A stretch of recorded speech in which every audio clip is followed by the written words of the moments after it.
Nagpanchami shopping तर झालीच पाहिजे म्हणून आम्ही बाहेर आलो होतो. आणि तुम्ही इथे पाहू शकता इकडे नागाच्या मूर्त्या भेटतात.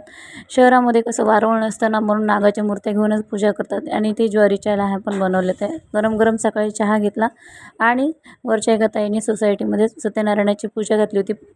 हळदी कुंकवाला बोलवलेलं, तिथे गेलो, रांगोळी पण काढली त्या दीदीने खूप छान. त्यानंतर आज रविवार तर बालसंस्कार केंद्रामध्ये जायचं होतं म्हणून पूर्वाला घेऊन गेलो, पण आज सुट्टी होती. मग लगेच तिथेच बसलो. तुम्ही पाहू शकता पूर्वा इथे मस्त जप करत होती, श्री स्वामी समर्थ श्री स्वामी समर्थ. तिने बरोबर जप केला.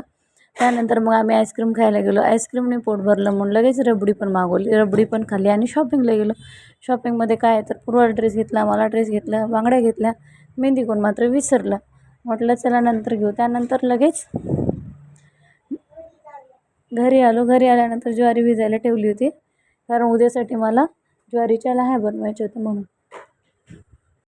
ते लाह्या बनवायला घेतल्या. फुटत आलं की झाकण ठेवायचं आहे.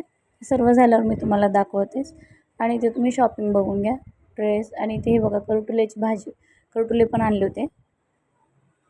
आम्ही करटुले म्हणतो, तुम्ही काय म्हणता नक्की कमेंट करा. आणि वडापाव पण आणला. पूर्वाने तर नवीन ड्रेस घातला पण. उद्याची घाई आम्हाला आजच आहे. त्यानंतर मस्त घरी येऊन पिक्चर पाहिला.